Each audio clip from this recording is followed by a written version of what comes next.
Hello दोस्तों, अद्भुत कहानी सागर में आपका स्वागत है। आज की हमारी कहानी है सारा। बहन जी, आपका लेटर आया था, आप नहीं थी तो मैंने ले लिया। लीजिए, कहते हुए पड़ोसन कौशल्या ने एक एनवलप सावित्री जी को पकड़ा दिया। सावित्री जी घर आकर एनवलप पढ़ने लगीं। उन्होंने कुछ लाइनें पढ़ी ही थीं कि उनकी आंखों के आगे अंधेरा छाने लगा। लड़खड़ाते हुए वो कुर्सी पर बैठ गईं और उनकी आंखों से आंसुओं की धारा बहने लगी। मम्मी मम्मी, कहाँ हो आप? बाहर से बेटी नीरू की आवाज़ आई। सावित्री जी ने जल्दी से अपने आंसू पोंछे। तब तक नीरू उनके पास आ गई। क्या हुआ माँ? सावित्री जी को उदास देखकर नीरू बोली। कुछ नहीं बेटा, कुछ बात तो है मम्मी, आपका चेहरा बता रहा है। नीरू के बहुत पूछने पर सावित्री जी ने उसे लेटर पकड़ा दिया। मम्मी, आपने और पापा ने कभी बताया नहीं कि घर गिरवी रखकर बैंक से लोन लिया था। बेटा, तुम्हारे पापा नहीं चाहते थे तुम्हें दोनों बहनों को ये पता चले कि तुम्हारी पढ़ाई के लिए हमें घर गिरवी रखना पड़ा। वो चाहते थे तुम दोनों बहनें खूब पढ़ो। पैसों की कमी से वो तुम्हारी पढ़ाई से समझौता नहीं करना चाहते थे।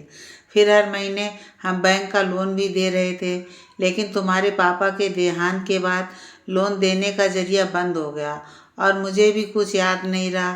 तुम्हारे पापा की पेंशन होती तो उसमें से लोन चुका देती, पर वो भी नहीं रहे। अब एक महीने में इतने पैसे कैसे भरूंगी? ये घर हमसे छिन जाएगा। कितने प्यार से तेरे पापा और मैंने अपना छोटा सा घरौंदा बनाया था। सोचा था जीवन के आखिरी दिन यहीं साथ साथ बिताएंगे, पर वो बीच रास्ते में छोड़कर चले गए। अब ये घर भी छिन जाएगा। मम्मी, आप चिंता क्यों करती हैं? हम दोनों हैं ना। नहीं बेटी, शादीशुदा बेटियों से पैसे लेना सही नहीं है। तुम्हारे ससुराल वालों को भी ये अच्छा नहीं लगेगा। तुम दोनों को कुछ करने की ज़रूरत नहीं, मैं गांव चली जाऊंगी। आपने और पापा ने हमें पढ़ाया, इस काबिल बनाया कि हम अपने पैरों पर खड़े हो सके। आज आपको हमारी ज़रूरत है तो हम पीछे कैसे हट सकते हैं? आप चिंता छोड़ो, ये सब हम दोनों पर छोड़ दो। सिया, तू और रजत घर पर ही हो ना? मैं और तेरे जीजू आ रहे हैं। नीरू ने अपनी छोटी बहन सिया को फ़ोन किया। दीदी, क्या बात है? आप इतनी परेशान क्यों हैं? आधे घंटे में नीरू और राघव सिया के घर पहुंच गए। पहले पानी पिला, फिर बताती हूँ। पानी पीने के बाद नीरू ने दोनों को सारी बात बताई। तो दीदी, अब क्या करें?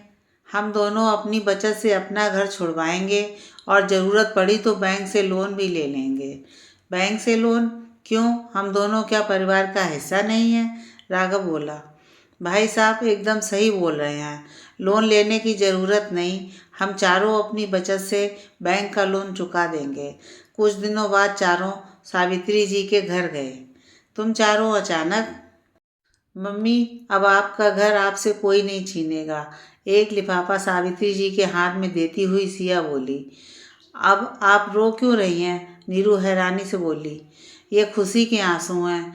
जानते हैं, जब लोग तुम्हारे पापा से कहते थे कि बेटियों को इतना क्यों पढ़ा रहे हो, वो तो पराया धन है, तब तुम्हारे पापा कहते मेरी बेटियां जितना पढ़ना चाहेंगी मैं उन्हें पढ़ाऊँगा।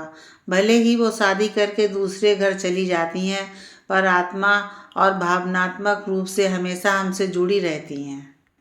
मम्मी पापा सच कहते थे और वो आज भी हमारे साथ है।